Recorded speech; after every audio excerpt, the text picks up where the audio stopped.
மீண்டும் ஒரு கணம் உங்களுக்கு பிதாவாகிய தேவனுடைய நாமத்திற்கு மகிமை உண்டாவதாக. இயேசு கிறிஸ்துவின் மூலமாக இந்த அருமையான கர்த்தருடைய நாளிலே உங்களை வாழ்த்துகிறேன். இன்றைய செய்தியினுடைய தலைப்பு சந்தோஷம் என்கிற தலைப்பின் கீழாக தேவனுடைய வார்த்தையை நம்ம என்ன செய்வோம் என்றால் சந்தோஷமாக கேட்கணும். நம்ம சந்தோஷமாய் கேட்போம், சந்தோஷமாய் பரிசுத்த வேதாகமத்தை நாம் தியானம் செய்வோம். நம்முடைய வாழ்க்கையிலே சந்தோஷங்களை நாம் பெற்றுக்கொள்வோம். எல்லோரும் சந்தோஷமாக இருக்கிறீங்களான்னு கேட்டால் ஃபஸ்ட்டு சொல்லுவோம், என்ன சொல்லுவோம்? சந்தோஷமாக இருக்கிறோன்னு வாய் வந்துடும். அதுக்கப்புறம் சந்தோஷமாக இருக்கிறீங்கன்னு ரெண்டாவது முறை கேட்டால் நம்முடைய வாயில் என்ன வராது? நிச்சயமாகவே சந்தோஷம் என்ற வார்த்தை அது எந்த கடையில் விற்கிது? எங்கேயாவது டெரிக் சூப்பர் மார்க்கெட்டில் விற்குதா? அல்லது வடச்சேரி மார்க்கெட்டில் சந்தோஷம் ஒரு 5 கிலோ கட்டுடானா கட்டி தருவானா சந்தோஷம்? ஏன்னா இன்றைக்கி அப்படி சந்தோஷம் இன்றைக்கு பல தேவ பிள்ளைகள் ஆசைப்படுகிறார்கள் சந்தோஷமாக இருப்பதற்கு. ஆனால் சந்தோஷம் வேத வசனத்திலே என்ன சொல்லியிருக்கிறது என்பதை அறியாமல் இந்த பூமியிலே வாழ்ந்து கொண்டிருக்கிறார்கள். இந்த கடைசி காலத்தில் சமாளிக்க முடியாத அளவுக்கு ஒவ்வொருவருக்கும் என்ன இருக்கிறது? பிரச்சனைகள் இருக்கிறது. படிக்கக்கூடிய பிள்ளைகளுக்கு சந்தோஷமும் இல்லை இல்லையா? வேலைக்கு போகக்கூடியவங்களுக்கு, குடும்பங்களை நடத்தக்கூடியவங்களுக்கு, ஊழியம் செய்யக்கூடியவங்களுக்கு இல்லையா? இப்படியெல்லாம் சந்தோஷம் எங்கே இருக்கிறது? ஒரு வேலை போயிடுச்சுன்னா எப்படி இருக்கும்? சிரிச்சுக்கிட்டே இருப்போமா? சந்தோஷமாக இருப்போமா? ஒரு வியாதி வந்து விட்டது, ஒரு மரணம் வந்துடுச்சு, அந்த மரண வீடு எப்படி இருக்கும்? எல்லாம் அப்படியே கையெல்லாம் தட்டி பயங்கரமாக சிரிச்சுக்கிட்டு இருப்போமா? அப்போ அந்த சந்தோஷத்தை குறித்து அதனுடைய காரணத்தை கவனமாக நாம் வேத வசனத்திலே நாம் பார்க்க வேண்டும். வெறுமனே சிரித்து கொண்டு இருப்பது சந்தோஷம் என்று நாம் நிச்சயமாகவே சொல்லிவிட முடியாது. ஒரு குடிகாரர் இருக்கார், அவர் குடிச்சிட்டு வராரு, குடிச்சிட்டு நல்லா சிரின்னு சிரிச்சுக்கிட்டே இருக்கிறார். குடி முடிஞ்சதுக்கப்புறம் சிரிப்பார் அவர்? சிரிக்க மாட்டார். ஏன்னா குடி பழக்கத்தில் இருக்கிறார், உள்ளே இருக்கிறவர் உள்ளே போயிருக்கக்கூடிய அந்த போதை வஸ்தானது அசிங்கமாக பேச வைக்கும், அடிக்க வைக்கும், ஆணவமாக பேச வைக்கும், திமிராக பேச வைக்கும், இழிவாக பேச வைக்கும். சில பேருக்கு ரொம்ப சந்தோஷமாக ரொம்ப மகிழ்ச்சியாக துள்ளி குதித்து டான்ஸ் எல்லாம் ஆடுவதெல்லாம் பார்க்க முடியும். ஆனால் அந்த சந்தோஷம் இருக்கிறதா என்று சொன்னால் நிச்சயமாகவே இல்லை. அந்த போதை தெளிந்த பிற்பாடு அவர் சிரித்து கொண்டிருக்கிற அந்த சிரிப்பானது நின்றுவிடும். இப்போ முன்பு இருக்கிறதான பிரச்சனைகள் இப்பொழுது இருக்கிறதா? இந்த சந்தோஷத்தை குறித்து பரிசுத்த வேதாகமம் என்ன சொல்லுகிறது? நம்முடைய சிந்தைகள், நம்முடைய எண்ணங்கள் எல்லாம் லூக்கா எழுதின சுவிசேஷம் 10ஆம் அதிகாரத்துக்குள்ளாக நாம் திருப்பிக் கொள்ளுவோம். லூக்கா எழுதின சுவிசேஷம் 10ஆம் அதிகாரம் அதனுடைய 20வது வசனம் இவ்விதமாக சொல்லுகிறது. லூக்கா எழுதின சுவிசேஷம் 10ஆம் அதிகாரம் 20வது வசனம். ஆகிலும் ஆவிகள் உங்களுக்கு கீழ்ப்படுகிறதற்காக நீங்கள் சந்தோஷப்படாமல் உங்கள் நாமங்கள் பரலோகத்தில் எழுதியிருக்கிறதற்காக நீங்கள் என்ன செய்ய வேண்டும் என்றால் சந்தோஷப்பட வேண்டும். ஒரு 70 பேரை ஊழியத்தில் அனுப்பி வைக்கிறார். 12 பேர் முதலாவதாக இயேசு கிறிஸ்துவுக்கு அப்போஸ்தலர், அந்த அப்போஸ்தலர் 12 பேர், அதற்கும் போதாத ஒரு 70 பேர். அந்த 70 பேரை 2 பேராக அனுப்பி விடுறார் ஊழியத்துக்கு. லூக்கா எழுதின சுவிசேஷம் 10வது அதிகாரம் 1 வசனம். இவைகளுக்கு பின்பு கர்த்தர் வேற 70 பேரை நியமித்து தாம் போகும் சகல பட்டணங்களுக்கும் இடங்களுக்கும் அவர்களை தமக்கு முன்னே 2 பேராக அனுப்பினார். அப்பொழுது அவர் அவர்களை நோக்கி, அறுப்பு மிகுதி, வேலையாட்கள் கொஞ்சம், ஆகையால் அறுப்புக்கு எஜமான் தமது அறுப்புக்கு வேலையாட்களை அனுப்பும்படி அவரை வேண்டிக் கொள்ளுங்கள். புறப்பட்டு போங்கள். ஆட்டுக்குட்டிகளை எங்கே அனுப்புகிறேன்? ஓநாய்களுக்குள்ளே அனுப்புகிறது போல இதோ நான் உங்களை அனுப்புகிறேன். 4வது வசனம். பணப்பையும் சாமான் பையும் பாதரட்சைகளையும் கொண்டு போக வேண்டாம். வழியிலே ஒருவரையும் வினாவும் வேண்டாம். ஒரு வீட்டில் நீங்கள் போனீங்கன்னா அந்த வீட்டுக்கு ஃபஸ்ட்டு என்ன சொல்லுங்க? சமாதானம் என்று உண்டாவதாக முதலாவது சொல்லுங்க. சமாதானம் பாத்திரம் அங்கே இருந்துச்சுன்னா நீங்கள் கூறின சமாதானம் அங்கே தான் தங்கும், இல்லாது இருந்தால் அது உங்களிடத்திற்கே திரும்பி வரும் அப்படின்னு நிறைய விஷயத்த இயேசு கிறிஸ்து அந்த 70 பேரை 2 பேரா அவர் அனுப்பி விடுகிறார் ஊழியத்துக்கு. யார் அனுப்புகிறது? வானத்தையும் பூமியும் அதிகாரம் படைத்த இயேசு கிறிஸ்து என்ன செய்கிறாரு? அனுப்புகிறார். நீங்கள் போங்க, ஓநாய்கள் இருக்கிறது, ஆட்டுக்குட்டியாகிய நான் உங்களை அனுப்புகிறேன் என்று சொல்வதை நாம் பார்க்க முடியும். அப்போ அவங்க போயிட்டு போய் ஊழியம் பண்ணிட்டு வந்தவங்க எப்படி வராங்கன்னா ரொம்ப வேதனையாக வராங்க.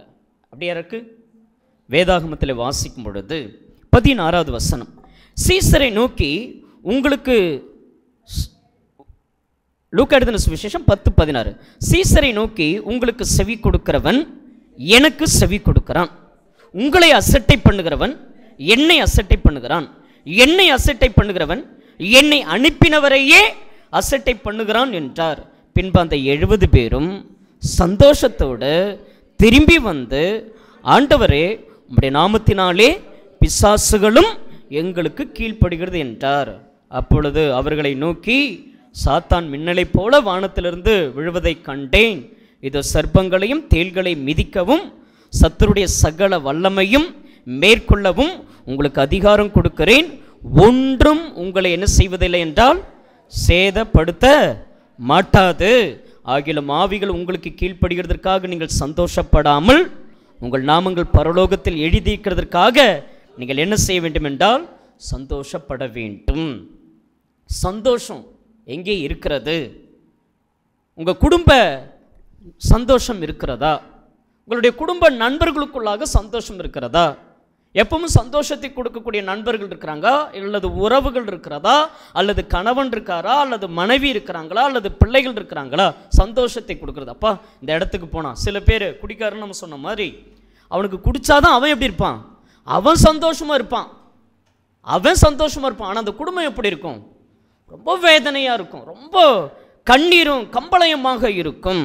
அவனுடைய சந்தோஷம், நான் துக்கத்தை மறக்கணும், நான் இந்த வலி வேதனையை மறக்கணும், நான் சந்தோஷமாக இருக்கணும் என்கிற அந்த சுய நலம் உள்ள மனிதர்களை இந்த பூமியிலே நாம் பார்க்க முடியும். ஆனால் இயேசு கிறிஸ்து அந்த சந்தோஷத்தை எப்படி காண்பிக்கிறார் பாருங்க. போங்க, போய் தேவனுடைய வேலையை செய்யுங்க. அறுப்பு மிகுதி, வேலையாட்கள் கொஞ்சம், அநேகருடைய வாழ்க்கையில் என்னெல்லாம் இருக்கிறது?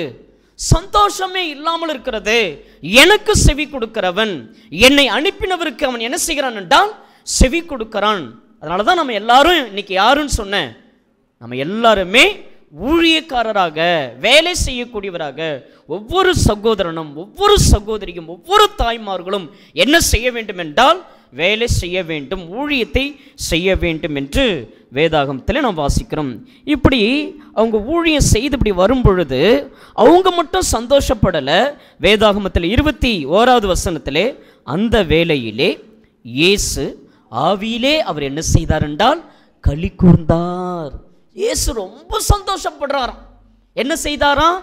ஊழியம் செய்கிறவங்களை பார்த்து என்ன செய்வார்? ரொம்ப வேதனைப்படுவார். ஊழியம் செய்யாதவங்களை பார்த்து என்ன செய்வார்? ஊழியத்துக்கு வராதவங்களை பார்த்து என்ன சொல்வார்?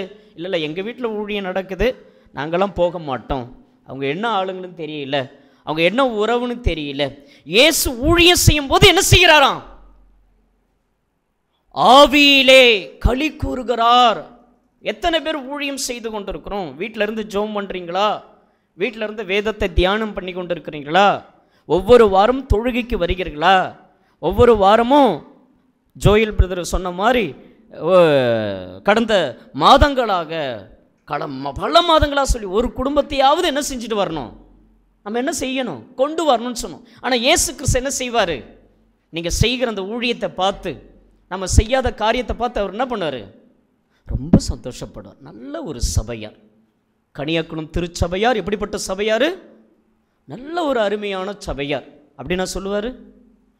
அந்த 70 பேரை அவர் அனுப்பி அவர்கள் வரும் பொழுது எப்படி வருகிறார்கள் என்றால், அந்த மின்னலை போல சாத்தான் விழும் பொழுது அவர் ஆவியிலே களி கூறுகிறார். அவர் ஆவியிலே என்ன செய்கிறார் என்றால் களி கூறுவதை நாம் பார்க்க முடியும். நான் சந்தோஷமா இருக்கணும், நான் நல்லா இருக்கணும், நான் நல்லா சம்பாதிக்கணும், நான் எங்கேயாவது ஓடிடணும், எனக்கு பிரச்சனையே வரக்கூடாது. சந்தோஷம்னா என்னன்னு தெரியாத தேவனுடைய பிள்ளையாய் நாம் இருக்கக்கூடாது. நம்ம ஒவ்வொருவரும் சந்தோஷத்தை எவ்வளவு அழகாக சொல்லியிருக்கிறார். பிதாவாகிய தேவன் எவ்வளவு சந்தோஷப்படுகிறார்.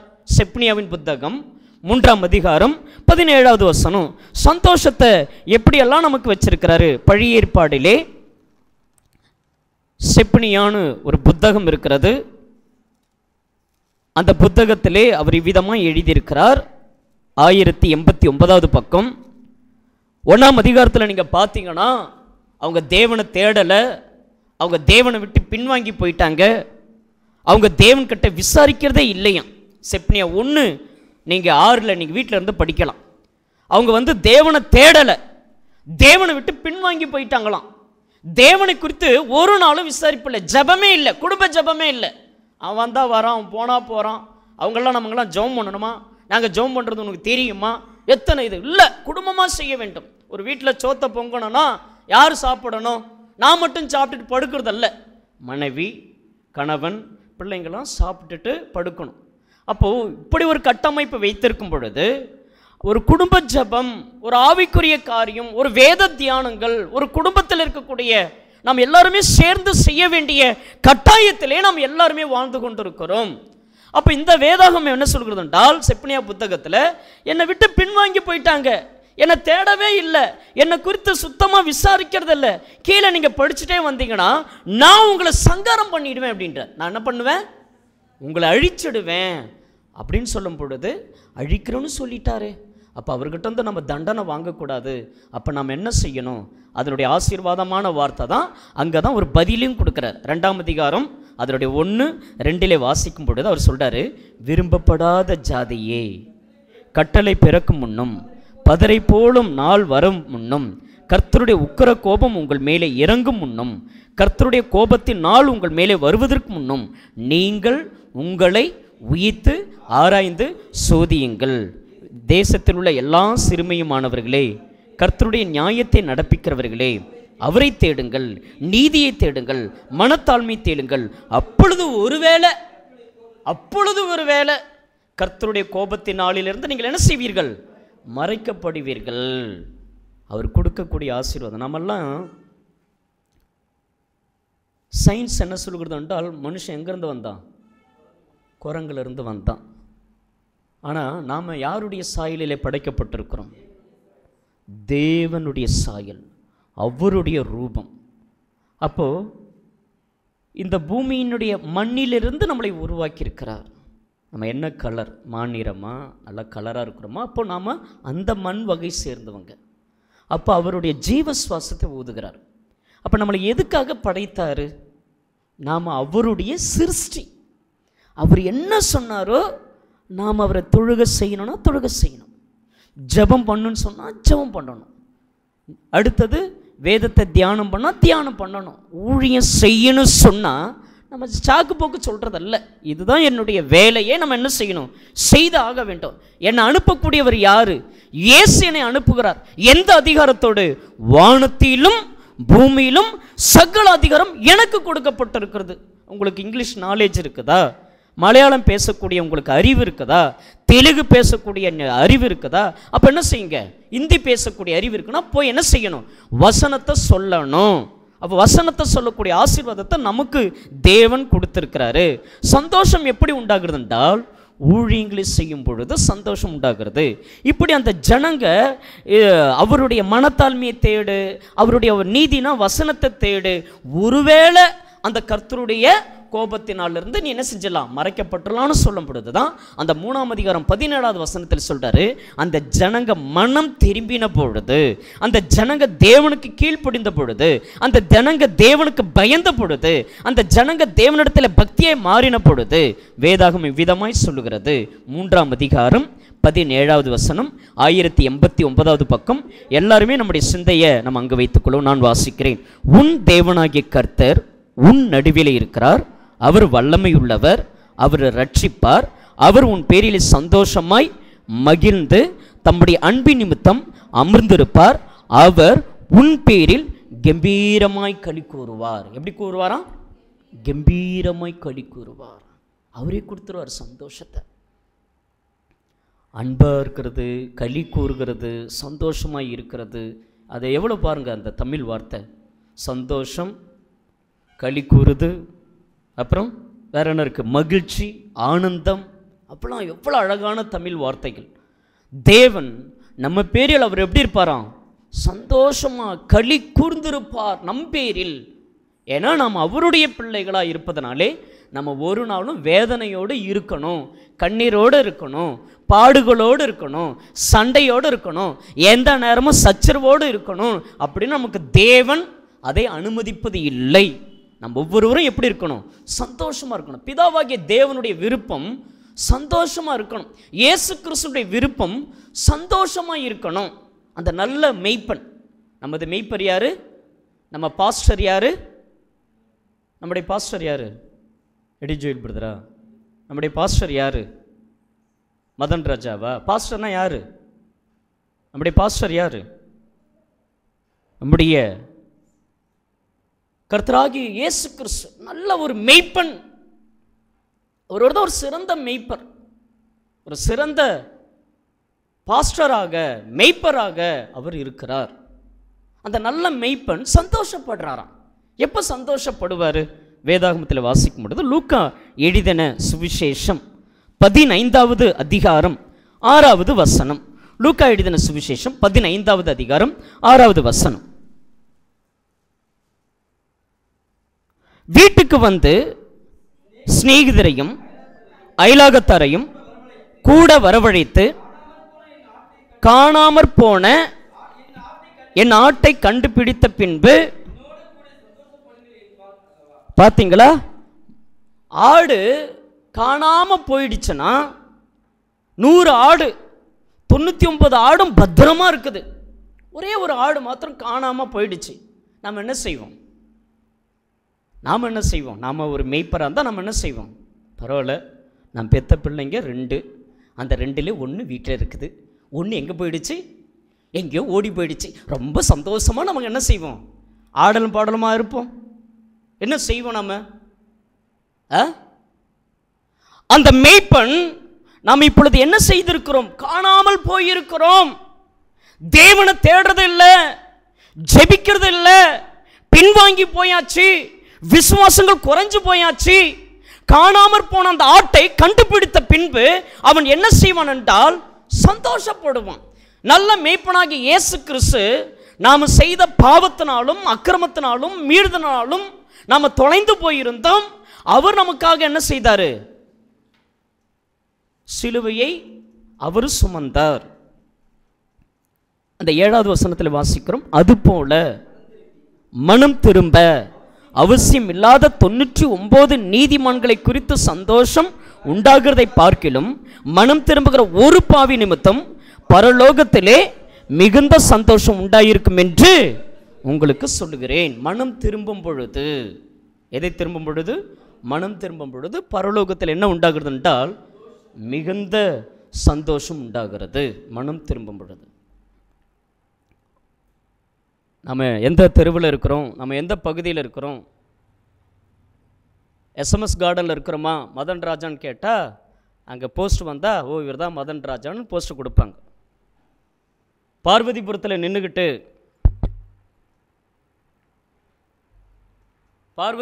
நின்றுக்கிட்டு மதன் ராஜா தெரியுமான்னு கேட்டால் தெரியுமா? இருக்காவது தெரியாது. வடச்சேரியில் நின்றுக்கிட்டு மதன் ராஜாவுடைய எங்கே இருக்குது அவருடைய வீடு அப்படின்னு கேட்டால் தெரியுமானா தெரியாது. தமிழ்நாட்டில் சென்னை தலைநகரத்தில் போய் நின்றுக்கிட்டு அங்கே போய் சென்னையில் மதன் ராஜா அப்படின்னு கேட்டால் எத்தனையோ மதன் ராஜா இருக்கிறான். யாரா எந்த மதன் ராஜாடா அப்படின்னு கேட்பாங்க. கேட்குறவனு என்ன செய்வாங்க? அவன் என்ன எம்பியா எம்எல்ஏவா, அவன் யார்யா ஃபஸ்ட்டு அவன் சொல்லுவாங்களா இல்லையா? எவ்வளோ சிரிக்கிறோம் பார்த்தீங்களா? ஆனால் நமக்கு இங்க ஒரு பரிசுத்த வேதாகம் சொல்லுகிறது, மனம் திரும்புகிற அவசியம் இல்லாத 99 நீதிமான்களை குறித்து சந்தோஷம் உண்டாகிறதை பார்க்கலும் மனம் திரும்புகிற ஒரு பாவி நிமித்தம் பரலோகத்தில் என்ன உண்டாகிறது என்றால் மிகுந்த சந்தோஷம் உண்டாகிறது. பரலோகத்திலே நீங்கள் இங்கே தான் மனம் திரும்பிங்கிற. எந்த ஏரியா? அவர் தமிழ் பேசுகிறாரா? அவர் ஏதாவது உருது பேசுகிறாரா? அந்த மதன் ராஜாவா? அவர் எந்த மதன் ராஜா மனம் திரும்பினார் அப்படின்னு ஏதாவது இருக்கும் இல்லையா? ஆனால் நீங்களும் நானும் சத்தியத்திற்கு கீழ்ப்படியும் பொழுது, மனம் திரும்பும் பொழுது, அந்த பரலோகமே என்ன உண்டாகிறது என்றால் பரலோகம். பரலோகத்திலே அப்படின்னா அப்போ தேவனுக்கு தெரியாமல் இருக்குமா? இயேசு கிறிஸ்துக்கு தெரியாமல் இருக்குமா?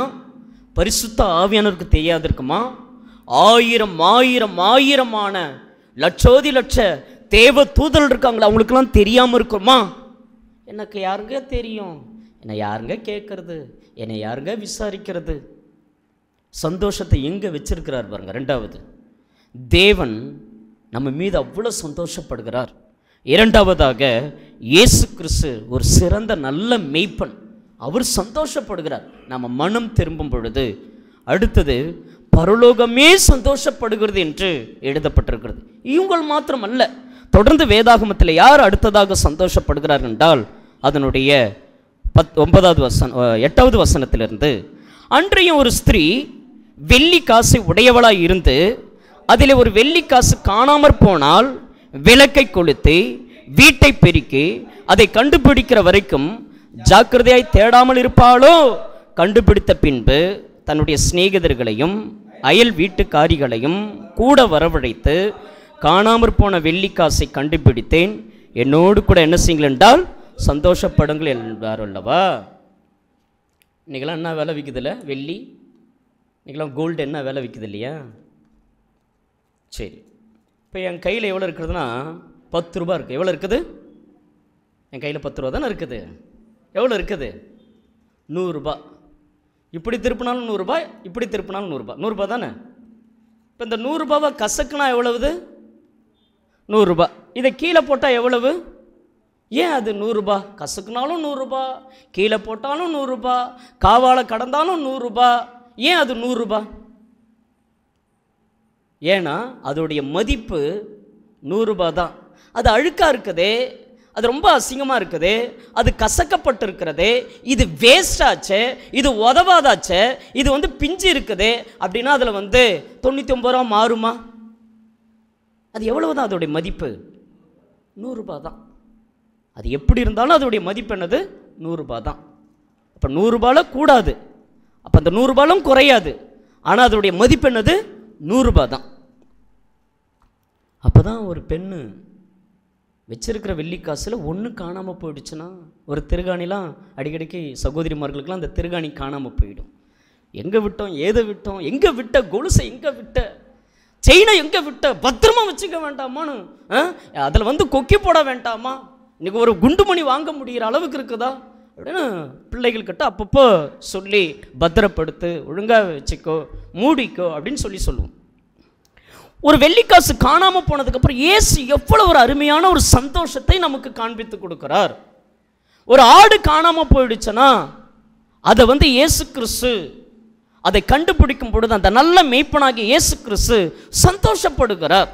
அதே போல் ஒரு வெள்ளி பணம், நாம் இந்த பூமியில் நாம் அந்த பணத்தை நம்ம தொலைச்சிட்டோன்னா எவ்வளோ வேதனைப்படுவோம்.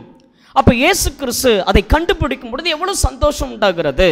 அதனுடைய 10வது வசனத்தில் வாசிக்கும் பொழுது, அதுபோல மனம் திரும்புகிற ஒரு பாவி நிமித்தம் தேவனுடைய தூதருக்கு முன்பதாக சந்தோஷம் உண்டாயிருக்கிறது என்று உங்களுக்கு சொல்கிறேன். தேவ தூதர்களும் என்ன செய்கிறாங்களாம்? நம்ம மனம் திரும்பும் பொழுது சந்தோஷப்படுறாங்க. தேவன் சந்தோஷப்படுகிறார், இயேசு கிறிஸ்து சந்தோஷப்படுகிறார், தேவ தூதர்களும் சந்தோஷப்படுகிறாங்க, பரலோகமும் சந்தோஷப்படுகிறது. தேவ தூதர்களுக்கு முன்பதாக என்ன உண்டாகுறதான்? சந்தோஷம் உண்டாகுது. அங்கே அவங்க சந்தோஷமாக இருந்தால் எங்களுக்கு என்ன? நாங்கள் இங்கே எப்படி இருக்கிறோம் இல்லையா? பரலோகத்தில் சந்தோஷம் உண்டானா என்ன, உண்டாகலனா என்ன இல்லையா? யார் போய் பார்த்தாங்க? செத்தாதானே சுடுகாடு அப்படியா? இல்லை, நம்ம ஒவ்வொருவரும் தேவனுக்கு பயந்து, தேவனுக்கு கீழ்ப்படிந்து, அவர் கொடுக்கக்கூடிய சந்தோஷங்களை நாம் சமாதானமாய் நாம் பெற்று அனுபவிக்க வேண்டும்.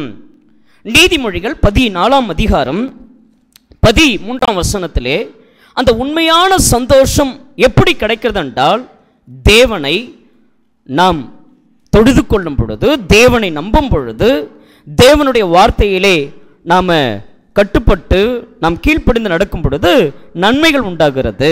நீதிமொழிகள் 14:13 நகைப்பிலும் மனதுக்கு என்ன உண்டாகிறது என்றால் துக்கம் உண்டாகிறது, அந்த மகிழ்ச்சியினுடைய முடிவு சஞ்சலம். நான் நல்லா இப்போதான் சிரித்தேன், இன்னைக்கு சிரிச்சிட்டேனா போச்சு, இன்னைக்கு என்ன நடக்க போகுதுன்னு தெரில. இன்னைக்கு நான் நல்லா என்ன செஞ்சிட்டேன், சிரிச்சிட்டேன். ரொம்ப நாள் ஆச்சு இந்த மாதிரி சிரிச்சு. வேதம் சொல்லுகிறது நகைப்பிலும் மனதுக்கு என்ன உண்டாகிறது என்றால் துக்கம் உண்டு, அந்த மகிழ்ச்சியினுடைய முடிவு சஞ்சலம் என்று எழுதப்பட்டிருக்கிறது.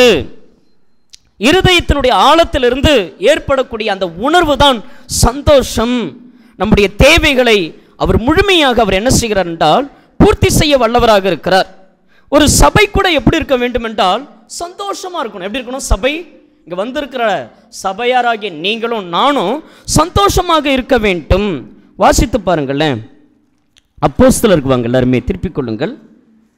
அப்போஸ்தலர் சபை எப்படி இருக்க வேண்டும் என்று சொல்லும் பொழுது அப்போஸ்தலர் 15வது அதிகாரம் 3வது வசனங்களில் நாம் படிக்கும் பொழுது, அப்போஸ்தலர் 15வது அதிகாரம் 3வது வசனம் நானே வாசிக்கிறேன். அப்போஸ்தலர் 15:3 அந்தபடி அவர்கள் சபையாரால் வழி விட்டு அனுப்பப்பட்டு பெனிக்கே சமாரியா நாடுகளின் வழியாய் போய் புறஜாதியார் மனம் திரும்பின செய்தியை அறிவித்து சகோதரர் எல்லோருக்கும் மிகுந்த சந்தோஷத்தை உண்டாக்கினார்கள். மனம் திரும்பும் பொழுது, ஒரு புறஜாதி ரட்சிப்புக்குள்ளாக வரும் பொழுது அங்கே இருக்கக்கூடிய சபையாரெல்லாம் என்ன செய்தார்கள்? சந்தோஷப்பட்டார்கள். யார் வந்தாங்க தெரில, யார் போனாங்க தெரில இல்லையா? ஐயோ வந்துட்டாங்களா, இவங்க புதுசாக வந்துட்டாங்களா, நாங்கள் இவங்க வந்ததுனால எங்கள் வீட்டில் இருக்கிற எங்கள் தெருவில் இருக்கிற ஒருத்தவங்க வந்துட்டாங்களா இந்த பக்கம், ஐயோ சந்தோஷம் உண்டாகுமா? மனம் திரும்பும் பொழுது என்ன உண்டாகுறதுன்னு சொல்லப்படுகிறது? சந்தோஷம் உண்டாகிறது. அப்போ சபையிலே சந்தோஷம் உண்டாக வேண்டும். இன்றைக்கு சபை எப்படிப்பட்டதாக இருக்கிறது என்று நாம் பார்க்கும் பொழுது, இன்றைக்கு சபை எப்படிப்பட்டதாக இருக்கிறது? வேதாகமத்தில் வாசிக்கும் பொழுது சபை பல வேதனைகளை அனுபவித்துக் கொண்டிருக்கிறது. அப்போஸ்தலர் 8ஆம் அதிகாரம் 1 வசனத்தில் வாசிக்கும் பொழுது, அவனை கொலை செய்வதற்கு சவுலும் சம்மதித்திருந்தான். அக்காலத்தில் எருசலேம் உள்ள சபைக்கு மிகுந்த துன்பம் உண்டாயிற்று. அப்போ சபை சந்தோஷம் இல்லாமல் சபை இப்பொழுது எப்படி இருக்கிறது என்றால் துன்பத்தை அனுபவித்துக் கொண்டிருக்கிறது.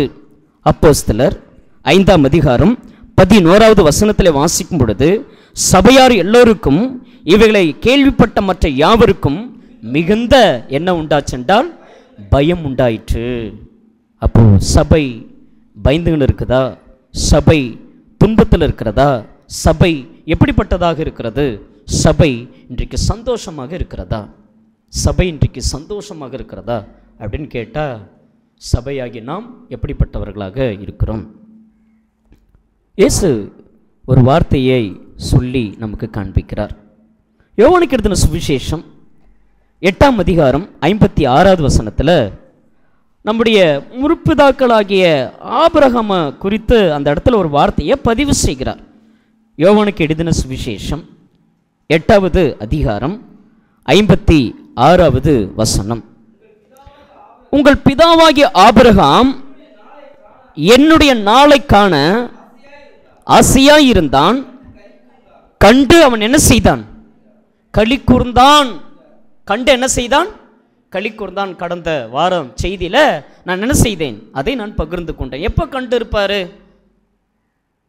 அந்த உஷ்ணமான வேளையிலே உபசரித்தாரே. வேதம் சொல்லுகிறது இயேசு கிறிஸ்து வந்தார் என்று சொல்லப்படுகிறது. கண்டு அவன் என்ன செய்தானா? களி கூர்ந்தான். இதெல்லாம் தெய்வீக ஒரு தீர்க்க தரிசனமான ஒரு வார்த்தை. சந்தோஷமா இருந்தான். அவனுடைய ஜீவிய காலமெல்லாம் சந்தோஷம். அவர் சந்தோஷத்தை அனுபவிக்கிறதுக்கு பல பிரச்சனைகளை அனுபவிச்சார். யாரு? ஆபிரகாம். அவர் சந்தோஷமாய் வாழ்வதற்கு, சந்தோஷமாய் ஜீவிப்பதற்கு, அந்த இயேசு கிறிஸ்துவை பார்ப்பதற்கு அவன் என்னை கண்டு அவன் என்ன செய்தானா? களி கூர்ந்தான், சந்தோஷமாய் இருந்தான், மகிழ்ச்சியாக இருந்தான், ஆனந்தமாக இருந்தான். உங்கள் பிதாவாகிய ஆபிரகாம் என்னுடைய நாளை காண அவன் ஆசையாயிருந்தான், கண்டவன் என்ன செய்தான் என்றால் களி கூர்ந்தான். அப்படின்னா அப்போ இன்றைக்கு நீங்களும் நானும் இயேசு வரப்போகிறார், எத்தனை பேர் சந்தோஷமாக இருக்கிறோம்? என்னுடைய மணவாளன் வரப்போகிறார், மணவாட்டி சந்திக்க ஆயத்தம்தானா? வீட்டுக்கு நம்ம போகிறோம், மனைவி சந்தோஷம்தானா? கணவன் சந்தோஷம்தானா? பிள்ளைகள் சந்தோஷம்தானா? உறவுகள் சந்தோஷமாக இருக்கிறோமா? சபைக்கு நீங்கள் வரும் பொழுது தேவன் எவ்வளோ சந்தோஷப்படுவார். நீங்கள் ஊழியம் செய்யும் பொழுது அவர் எவ்வளோ சந்தோஷப்படுவார். அவர் நீங்கள் சந்தோஷமாக இருக்கணும்னு சொல்லி பிதாவாகிய தேவன் எதிர்பார்க்கிறார். இயேசு கிறிஸ்து உங்கள் பேரில் அவர் ரொம்ப சந்தோஷமாக இருக்கிறார். தேவ தூதர்களும் உங்கள் பேரில் சந்தோஷமாக இருக்கிறார்கள். பரலோகமே உங்களை குறித்து ரொம்ப சந்தோஷமாக இருக்கிறது. சபையாராகிய நாமும் சந்தோஷமாக இருக்க வேண்டும் என்று பரிசுத்த வேதாகம் சொல்லுகிறது. ஆனால் ஆபிரகாமை நாம் பார்க்கும் பொழுது அந்த சந்தோஷத்தை அனுபவிப்பதற்கு சில பிரச்சனைகளும் அவர் எதிர்கொள்ள வேண்டியிருந்தது. வேதாகமத்தில் நாம் பார்க்கும் பொழுது ஆதியாகமம் 12ஆம் அதிகாரம், நான் கடகடகடன்னு ஒரு 4 காரியத்தை சொல்கிறேன் அவருக்கு சந்தோஷத்தை கிடைப்பதற்கு. ஆதியாகமம் 12ஆம் அதிகாரம் 10 - 20 வரை நாம் பார்க்கும் பொழுது, கானானுக்கு போக சொன்னால் கானானுக்கு தான் போகணும். தலைவர் பஞ்சம் வரும் பொழுது எங்கே போனார் என்றால் எகிப்துக்கு போனார். அங்கு போன இடத்திலே அந்த எகிப்துக்கு போனார். அந்த இடத்திலே தன்னுடைய மனைவியை சகோதரி என்று சொல்லக்கூடிய ஒரு சூழ்நிலை நிமித்தமாய், ஆனால் அந்த பிரச்சனையும் அங்கிருந்து தேவன் அவனை அங்கிருந்து விடுதலை ஆக்கினார். ஆதியாகமம் 14ஆம் அதிகாரம் 8 - 16வது வசனம் வரை பார்க்கும் பொழுது சோதோம் கொமோரா அது 2க்கும் ராஜா இருக்கிறாங்க. அவங்க யாரை பிடித்து கொண்டு போய்விட்டார்கள் என்றால் லோத்தும் அவர்களுடைய வேலைக்காரர்லாம் பிடிச்சிட்டு போயிட்டாங்க. அப்போ அங்கே ஒரு பெரிய பிரச்சனை. அந்த பிரச்சனை நேரத்திலும் ஆபிரகாம் என்ன செய்தார் என்றால் அந்த பிரச்சனையை போய் சால்வ் பண்ணார். 16ஆம் அதிகாரம் 4வது வசனம் 5வது வசனம், குடும்பத்தில் ஒரு பெரிய பிரச்சனை வந்தது.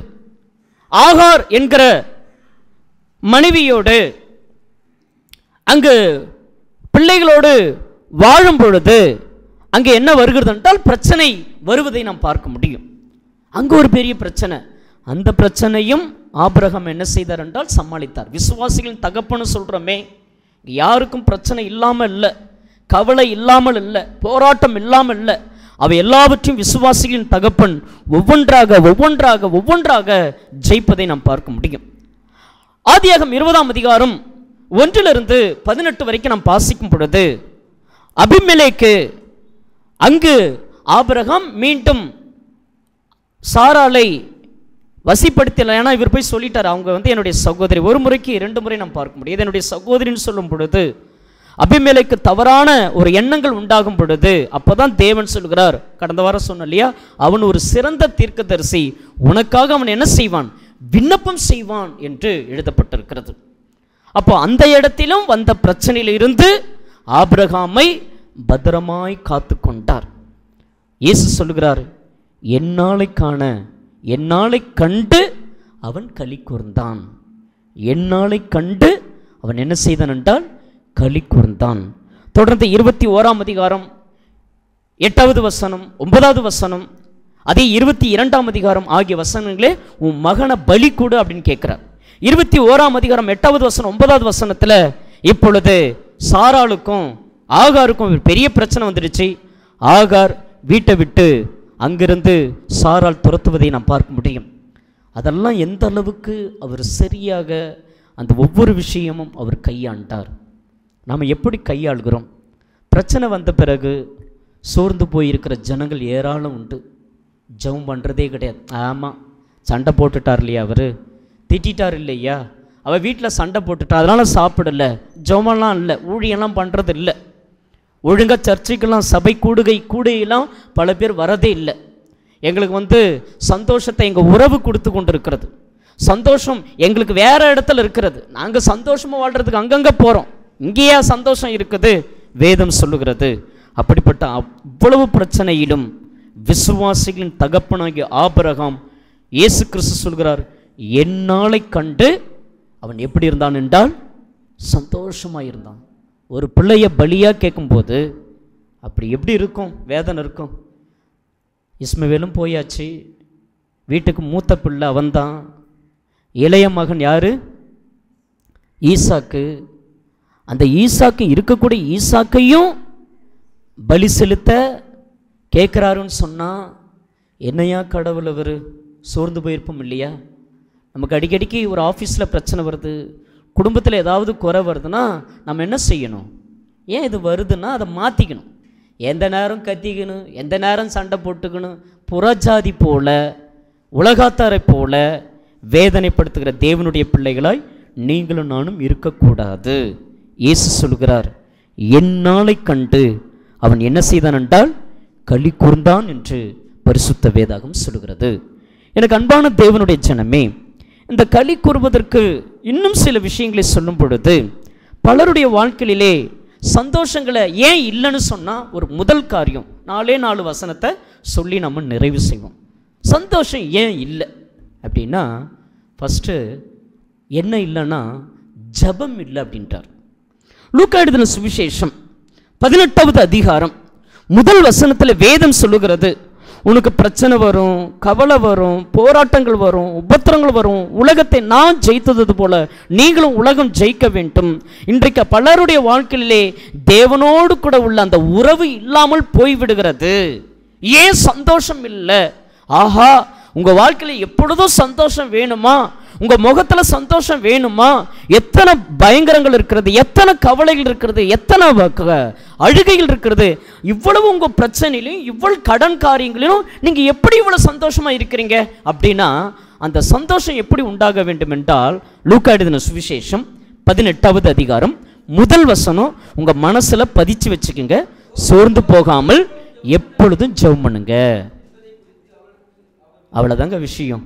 சோர்ந்து போகாமல் எப்போ ஜெபம் பண்ணுங்க. ஜெபம் பண்ணிக்கிட்டே இருந்தீங்கன்னா உங்கள் வாழ்க்கையில் சந்தோஷம் என்கிற குணம் தேவன் கொடுப்பார். என்ன கொடுப்பாரு? ஃபஸ்ட்டு ஜெபம் பண்ணணும்.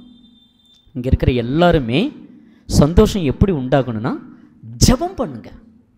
குடும்பமாக சேர்ந்து ஜெபம் பண்ணுங்க. குடும்பமாய் சேர்ந்து உடன்படிக்கை பண்ணுங்க. உங்களுக்கு தனிப்பட்ட முறையில் நல்ல ஜெபம் பண்ண கற்றுக்கொள்ளுங்க. ஜெபம் பண்ணலைன்னு சொன்னால் அது எப்படி இருக்கும்? சந்தோஷமே அவருடைய வாழ்க்கையிலே நிச்சயமாக கிடைக்காது. உங்களுக்காக நான் ஜெபம் பண்ணுறேன், எனக்காக நீங்கள் ஜெபம் பண்ணுறீங்க, என்னைக்காவது ஜெபம் பண்ணுறோம். குடும்ப ஜெபம் இல்லைன்னு சொன்னால் உங்கள் வாழ்க்கையிலே சந்தோஷத்தை நீங்கள் பெற்றுக்கொள்ள முடியாது. 4 வசனம் சொன்னலையா? முதல் காரியம் ஜெபம் உங்கள் வாழ்க்கையிலே எப்போ இருக்கும்? நீங்கள் தேவனுக்கிட்ட பேசணும். அப்பா, எனக்கு இந்த பிரச்சனை இருக்கு இல்லையா, மற்றவங்க வேதனைப்படுத்துகிற அளவுக்கு, மற்றவங்க என்ன துக்கப்படுகிற அளவுக்கு இந்த ஒரு சூழ்நிலை எனக்கு மாற்றுங்க அப்படின்னு என்ன பண்ணுங்க? போன வாரம் உங்களுக்கு சொன்னோம் இல்லையா, நம்ம ஒரு தீர்க்கதரிசி, நம்ம தேவனுக்கு முன்பதாக எப்போ நிற்கணும். நம்ம ஒரு ஆசாரியர்கள், நம்ம ஒரு ராஜாக்கள், நம்ம யாரு? ஒரு மெய்ப்பர். நம்ம யாரு? கர்த்தருக்கு நண்பர்கள். இப்படின்னு கடந்த வாரம் உங்களுக்கு சொன்னேன். நம்ம எப்போவும் அதை தன்னுடைய மனதில் என்ன செய்யணும்? என்ன செய்யணும்? நம்ம சந்தோஷமாக இருக்கணும். சந்தோஷம் எங்கே இருக்குது? கேட்குற அளவுக்கு இருக்குது. முகத்தை பார்த்தா சந்தோஷமே இல்லை. வேதனையாக பறி கொடுத்து துக்கப்பட்டு எத்தனை இன்றைக்கு உலகத்திலே பார்க்க முடியும். நாம் யாராக இருக்கிறோம்? சந்தோஷத்தை தர வேண்டும். எங்கள் வீட்டில் சாப்பாடு குறைவாக இருக்குது, பண வசதி இல்லை, பொருள் வசதி இல்லை, ஆனால் நான் கர்த்தருக்குள் எப்படி இருக்கிறேன்? சந்தோஷமாக இருக்கிறேன். அந்த ஜெபிக்கிற ஒரு தேவனுடைய பிள்ளையாய் நீங்கள் மாற வேண்டும். இரண்டாவதாக நம்முடைய வாழ்நாட்களிலே மத்தேயு எழுதின சுவிசேஷம் 25வது அதிகாரம் 24 27 வரை நாம் பார்க்கும் பொழுது, முதலாவது ஜெபம் இல்லை என்றால் அந்த சபையும் சந்தோஷம் பெறாது, அவருடைய குடும்பங்களும் சந்தோஷம் பெறாது. இரண்டாவதாக சந்தோஷத்தை தடுக்கக்கூடிய காரியம் என்ன? மத்தேயு எழுதின சுவிசேஷம் 25வது அதிகாரம் 24வது வசனத்திலிருந்து 27வது வசனம் வரை. ஏனெனில் மன்னிக்கவும், ஆகையா 24 ஒரு தாளந்தை வாங்கினவன் வந்து, ஆண்டவரே, நீர் விதைக்காத இடத்துல அறுக்கிறவர், தெளிக்காத இடத்துல சேர்க்கிறவருமான கடினமுள்ள மனுஷன் என்று அறிவேன். ஆகையால் நான் பயந்து போய் உமது தாளந்தை நிலத்திலே புதைத்து வைத்தேன். இதோ உம்முடையதை வாங்கிக் கொள்ளும் என்றான். அவனுடைய எஜமான் பிரதியுத்தரமாக, பொல்லாதவனும் சோம்பனமான ஊழியக்காரனே, நான் விதைக்காத இடத்துல அறுக்கிறவன் என்றும் தெளிக்காத இடத்துல சேர்க்கிறவன் என்றும் அறிந்திருந்தாயே. அப்படியானால் நீ என் பணத்தை காசுக்காரர் வசத்தில் போட்டு வைக்க வேண்டியதாய் இருந்தது. அப்பொழுது நான் வந்து என்னுடையதை வட்டியோடு கூட வாங்கி கொள்ளுவேன் என்று சொல்லி அவனிடத்தில் இருக்கிற தாளந்தை எடுத்து 10 தாளந்து உள்ளவனுக்கு கொடுங்கள். உள்ளவன் எவனோ அவனுக்கு கொடுக்கப்படும், பரிபூரணமும் அடைவான். இல்லாதவனிடத்திலிருந்து உள்ளதையும் எடுத்து கொள்ளப்படும். இரண்டாவது சந்தோஷம் கெடுக்கக்கூடிய காரியம் எதென்றால் சோம்பேறி. எத்தனை பேர் சோம்பேறியாக இருக்கிறோம்? இன்னைக்கு கர்த்தருடைய தொழுகை, ஒவ்வொரு நாளும் நம்முடைய வாழ்க்கை, நம்முடைய படிப்பு அப்படின்னு நம்ம சோம்பேறியா இருப்பது இல்லையே. தேவனுடைய விஷயத்தில் எத்தனை பேர் சோம்பேறியாக இருக்கிறோம்? 5 தாளந்து வாங்கினா 5 ஆக்கிட்டான். திறமை, பாட்டு பாட திறமை உங்ககிட்ட இருக்குது, ஜெபிக்கிற திறமை உங்ககிட்ட இருக்கிறது. வசனத்தை இந்த கொலேசியர் 3ஆம் அதிகாரம் சொல்லியிருக்கிறோம், அதுக்கு சொல்லக்கூடிய திறமை கூட உங்ககிட்ட தான் இருக்குது, உங்கள் பிள்ளைங்க கிட்ட இருக்குது, உங்கள் பிள்ளைகள் கிட்ட, உங்ககிட்டலாம் அவ்வளோ திறமை கிட்ட இருக்கிறது. உங்களெல்லாம் இங்கே யாரும் சாதாரணமாக உட்கார வைக்கவில்லை. ஏன்னா தேவன் உங்கள் மீது அன்பை வைத்ததனாலே. இயேசு சொல்லுகிறார், நான் ஒருவனை இழுத்து கொள்ளாவிட்டால் அவர் உங்களை இழுத்து இங்கே உட்கார வச்சிருக்கிறார். உங்களை என்ன செஞ்சிருக்கிறார்? இழுத்து உங்களை உட்கார வச்சிருக்கிறார். பரிசுத்த ஆவியானவரை உங்களை என்னையும் கண்டித்து உணர்த்தி கொண்டு இருக்கிறார். வேண்டாம்ப்பா, இப்படி போயிடாத, இப்படியே பாரு, இப்படியே பாரு, இப்படியே பாரு. ஒரு தாளந்து வாங்கினவன் என்ன செஞ்சான்? ஐயா, விதைக்காத இடத்திலே நீ என்ன செய்கிறவர்? சேர்க்காத இடத்துல என்ன செய்கிறவர்? அப்போ எப்படி அவனுடைய தந்திரமான வார்த்தை பாருங்க. நம்மளாம் பயங்கர தந்திரசாலி. கணவன்கிட்ட எப்படி பேசணும், மனைவி கிட்ட எப்படி பேசணும், பிள்ளைங்க கிட்ட எப்படி பேசணும், பயங்கர தந்திரசாலி. தந்திரத்தை கற்றுக் கொடுத்துக்கிட்டு இருக்கும் பிள்ளைங்களுக்கு. அவர்கிட்ட தந்திரம் பாச்சா பலிக்குமா? படைச்சவரே அவர் தானே, உண்டாக்கினவரே அவர் தானே. உள்ளவன் எவனோ அவனுக்கு கொடுக்கப்படும். சந்தோஷம் எங்கிருந்து இருக்கும்? சோம்பேறித்தனம். ஆவிக்குரிய விஷயத்தில் எல்லாத்துலையுமே சோம்பேறி. ஊழியம் செய்றியா? சோம்பேறி. நீ தேவையில்லை, வேற ஆள் இருக்கார். நீங்கள் தேவையில்லை, வேற ஒருத்தர் இருக்கிறாங்க. நீங்கள் ஜெபம் பண்ணலை, வேற ஒரு ஜெபம் பண்ண போகுது. நீ இந்த குடும்பத்தை கொண்டு வரலன்னா வேற ஒரு குடும்பத்தை வச்சிருக்கிற, அதை செய்யும். நான் வேலை செய்யலைன்னா வேற ஒருத்தருக்கு இங்கே வருவார். நம்ம எல்லாருமே வேலை செய்யணும். வேலையாட்கள், ஊழியக்காரன். எத்தனை தலைமுறையை செய்து கொண்டிருக்கிறோம்? எந்த தலைமுறையில் நம்ம ரட்சிக்கப்பட்டிருக்கிறோம்? என்ன செய்து கொண்டிருக்கிறோம்? ஐயோ, எவ்வளவு பெரிய பாக்கியத்தை கொடுத்திருக்கிறீர். சோம்பேறி என்ன செய்ய மாட்டான்? சந்தோஷமா இருக்கவே மாட்டான். எதுக்கு எடுத்தாலும் சந்தோஷத்தை, எதுக்கு எடுத்தாலும் சோம்பேறி தானே. வேலை செய்யறதுக்கு சோம்பேறி தானோ, சமைக்கிறதுக்கு சோம்பேறி தானோ, படிக்கிறதுக்கு சோம்பேறி தானோ, எல்லாத்துக்கும் சோம்பேறி தானோ அப்படின்னு இருப்பாங்க இல்லையா? அதெல்லாம் அங்கே உங்கள் வீட்டில். ஆனால் தேவனுடைய விஷயத்தில் உங்களுக்கு எல்லாம் நல்ல திறமையை கொடுத்துருக்குறார். பாருங்களேன், டிசம்பர் மாதம் 24ஆம் தேதி டைமே இல்லை பிரதேர். நீங்கள் சொல்லுங்களேன். போன வருஷம் எனக்கு, நான் அதிலிருந்து எப்போ பிரதர் நானும் தீர்மானம் பண்ணுவேன், அதுலேருந்து படிக்க ஆரம்பிச்சிட்டேன். நீங்கள் சொல்லுங்கள் பிரதர். வருகிற 24 நானும் எதில் நிற்கிறேன்? யுத்தத்துக்கு நிற்கிறேன். சொல்லணும், செய்ய வேண்டும், ஊழியத்தை செய்யுங்க. பரிசுத்த வேதாகம் சோம்பேறிகளை நாம் பார்க்க முடியும். சூரியன் எங்கே படுது? சொய்யனும் உடம்புல பட்டால் கூட எழுந்திருக்க முடியாத அளவுக்கு சோம்பேறிகளை நாம் பார்க்க முடியும். இன்றைக்கு அநேக சோம்பேறி தான், ஆவிக்குரிய சோம்பேறி. ஏசு அதை தான் சொல்கிறார், சோம்பலும் பொல்லாதும் ஊழியக்காரனே என்று சொல்லி அவங்கிட்ட இருக்கிறதெல்லாம் வட்டியோடு வாங்கிடுன்றார். நிச்சயமாக வருவார் இயேசு கிறிஸ்து. நீங்கள் இன்னும் நான் சொல்லி கொண்டிருக்கிற விஷயத்திலே, குடும்ப காரியங்கள், ஆவிக்குரிய காரியங்களிலே சோம்பேறியாக நீங்களும் இருக்கக்கூடாது, நானும் இருக்கக்கூடாது. மூன்றாவது ஒரு காரியத்தை நான் சொல்லுகிறேன். மூன்றாவது என்ன காரியம்? தொடர்ந்து வேதாகமத்தில் வாசிக்கும் பொழுது, பிடிவாத குணங்கள். 1 சாமுவேல் 15வது அதிகாரம் 23வது வசனம். அந்த சவுலுக்கு எவ்வளோ ஒரு பிடிவாத குணம் என்று பாருங்கள். தேவன் சொன்ன வார்த்தைக்கு அவன் கீழ்ப்படியாததனாலே அவனுடைய பிடிவாத குணத்தை பரிசுத்த வேதாகமும் வெளிச்சம் போட்டு காட்டுகிறது. பல பேர் பிடிவாத குணத்தில் இருப்பாங்க. நான் சாப்பிட மாட்டேன், நான் செய்ய மாட்டேன், வேதனை வருது இல்லையா? இல்லை, ஆவிக்குரிய விஷயத்தில் நீங்களும் நானும் பிடிவாத குணம் நிறைந்தவர்களாய் இருக்கக்கூடாது. நம்ம செய்யக்கூடிய காரியம் எப்படிப்பட்டதாக இருக்கிறது? 1 சாமுவேல் 15வது அதிகாரம் 23வது வசனத்திலே சந்தோஷங்கள் எப்படி கடக்கப்படுகிறது என்றால், ரெண்டகம் பண்ணுதலும் பில்லி சூனியம் பாவத்திற்கும் முரட்டாட்டம் பண்ணுதலுக்கும் அவபக்திக்கும் விக்கிர ஆராதனைக்கு சரியா இருக்கிறது. நீ கர்த்தருடைய வார்த்தை புறக்கணித்தபடியால் அவர் உம்மை ராஜாவாய் இராதபடிக்கு புறக்கணித்து தள்ளினார். இனி நீ சந்தோஷமா இருக்கக்கூடாது. ஏன் சந்தோஷம் இல்லை? பிடிவாத குணங்கள் கொஞ்சம் இருந்துச்சுன்னா மாத்திக்குங்க. இல்ல நான் ரொம்ப பிடிவாதமா தான் இருப்பேன், சாப்பிட மாட்டேன், செய்ய மாட்டேன், அதை அப்படி வைங்க. நான் இந்த விஷயத்தில் ரொம்ப பக்தி வைராக்கியமாக இருப்பேன். பிடிவாத குணங்கள். முதலாவது, ஜபமில்லாத ஒரு குடும்பம், ஜபமில்லாத ஒரு சபை, சோம்பேறி உள்ள ஒரு சபை, சோம்பேறி உள்ள ஒரு வீடு.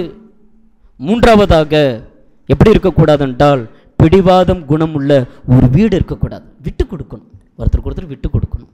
சரி போட்டோம், மனைவி தானே பேசுனா, அப்போ அவங்க ஏதோ ஒரு விஷயம் வச்சுருக்குறாங்க, கணவர் தானே பேசுனாங்க, சரி அவர் அதில் ஒரு விஷயம் வச்சுருக்குறாங்க, ரெண்டுமே பிடிச்சிக்கிட்டு இழுத்துக்கிட்டு இருந்தா, அந்த பிடிவாத குணம் இருந்துக்கிட்டே இருந்தா, அதனால தான் அது எப்படி இருக்குது? அந்த பிடிவாத குணம் ரெண்டகம் பண்ணதலும் முரட்டாட்டம் பண்ணதலும் அவபக்தியும் விக்கிரக ஆராதனைக்கும் சரியாயிருக்கிறது. நீ இனி ராஜா கிடையாது, கர்த்தர் உன்னை புறக்கணித்து தள்ளினார். பிடிவாத குணத்தோடு ஒரு வீடு இருந்தால் எப்படி இருக்கும்? ஒரு குடும்பம் இருந்துச்சுன்னா எப்படி இருக்கும்? பிள்ளைகள் பிடிவாத குணத்தில் இருந்தால் அந்த தாய் பெற்றோர்களுக்கும் பிள்ளைகளுக்குள்ள எப்படி இருக்கும்? கொஞ்சம் யோசிச்சு பாருங்கள்.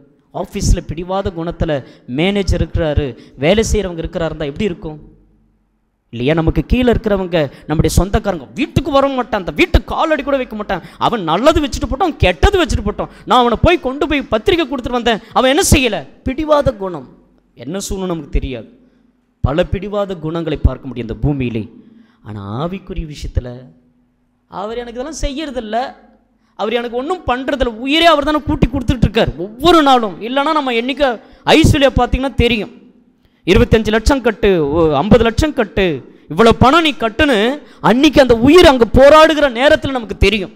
ஆனால் அப்படிப்பட்ட விபத்தோ நாசமோ மோசமோ நமக்கு கொடுக்காம அந்த பிடிவாத குணங்களை தகர்த்து எறிந்து ஐயா அவர்கிட்ட கடந்து வந்தால் அவர் நமக்கு சந்தோஷத்தை தருகிறார். 4வது ஒரே ஒரு வசனங்களை சொல்லி நான் நிறைவு செய்கிறேன். 4வது ஒரு குணம், வெதுவெதுப்பான நிலைமை. ஒன்று அனலாக இருக்கணும், இல்லைன்னா குளிராக இருக்கணும். ஒன்று நம்ம கிறிஸ்தவன் என்று சொன்னால், கிறிஸ்துவை தரித்திருக்கும் என்று சொன்னால், கிறிஸ்தவனுடைய குணம் எப்போ நம்ம வெளிப்படுத்திக்கிட்டே இருக்கணும். 2 பக்கம் இருந்தால் என்ன செஞ்சிருவார்? வாந்தி பண்ணி போட்டுடுவார். இந்த 4 விஷயங்கள் இருந்தால் எந்த மனுஷனும் சந்தோஷமாக இருக்க முடியும். இல்லைங்க அவருக்கு ஒரு ஆமாஞ்சாமி போட்டுக்கிறேன், ஆமாங்க இவருக்கு ஒரு ஆமாஞ்சாமி போட்டுக்கிறேங்க, இவங்க வந்தால் ஆமாம், அவங்க வந்தால் ஆமாம், ஆமாம் ஆமாம்மா ஆமாம்மா பத்தியா. அந்த வெது வெதுப்பான நீதினா நீதியை பேசணும், தப்புனா அந்த இடத்துல தப்புகளை சுட்டி காட்ட வேண்டும். கணவன் ஒரு தவறு செய்தால் அதை சுட்டி காட்ட வேண்டும், மனைவி அதை ஒரு தவறு செய்தால் சுட்டி காட்ட வேண்டும், பெற்றோர்கள் அதை தவறு செய்தால் அதை சுட்டி காட்ட வேண்டும், பிள்ளைகள் அதை ஒரு தவறு செய்தால் சுட்டி காட்ட வேண்டும். ஆசிரியர்கள் எப்படி சுட்டி காட்டுறாங்க? இப்பெல்லாம் சுட்டி காட்ட முடியல, எதுவுமே சுட்டி காட்ட முடியல. அரசியலில் கூட இவங்கள சுட்டி காட்ட முடியல. எப்போடுறா அப்படின்னு உடனே என்ன பண்ணிடுறான்? லெட்டர் அனுப்பி விட்டுடுறான். ஆனால் நீங்களும் நானும் எந்த விஷயத்திலே எப்படி இருக்க வேண்டும் என்றால், வெது வெதுப்பாக இருக்கக்கூடாது. ஆவிக்குரிய வாழ்க்கையில் அவர் கொடுத்தாரு, அவர் கொடுக்கலை, அவர் செஞ்சார், அவர் செய்யலை. ஆபிரகாம் நமக்கு ஒரு மிகவும் ரோல் மாடல். இயேசு சொல்கிறார், என்னாலே அவன் கண்டு களி கூர்ந்தான் என்று எழுதப்பட்டிருக்கிறது. நாமும் இயேசுவை பார்க்க போகிறோம். வியாதி இருக்குது, பலவீனம் இருக்கிறது, பிரச்சனை இருக்கிறது, கஷ்டங்கள் இருக்கிறது, போராட்டங்கள் இருக்குது. என் மனவாளை நான் பார்க்க போகிறேன். கொஞ்ச நாள் தானே இந்த வாழ்க்கை, நான் இறந்துட்டேன்னா நான் அங்கே தானே போக போகிறேன். அந்த மனவாளனை சந்திக்க நான் என்ன செய்ய வேண்டும் என்றால், ஆயத்தப்பட்டு நாம் கடந்து செல்ல வேண்டும். நாம் அவருடைய காரியத்தை பயன்படுத்தும் பொழுது தேவன் சந்தோஷப்படுகிறார், இயேசு சந்தோஷப்படுகிறார், பரலோகம் சந்தோஷப்படுகிறது, தேவதூதர்கள் சந்தோஷப்படுகிறார்கள், சபை சந்தோஷப்படுகிறது. அந்த சந்தோஷத்தை கெடுக்கக்கூடிய 4 காரியங்களை உங்களுக்கு சொல்லிக் கொடுத்தேன்.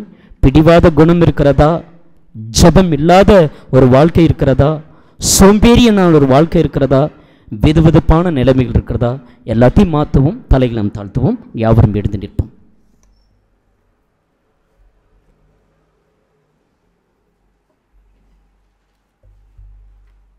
நாம் யாவரும் எழுந்து பாடலை ஒன்று நாம் பாடி தேவனுடைய நாமத்தை மையப்படுத்துவோம்.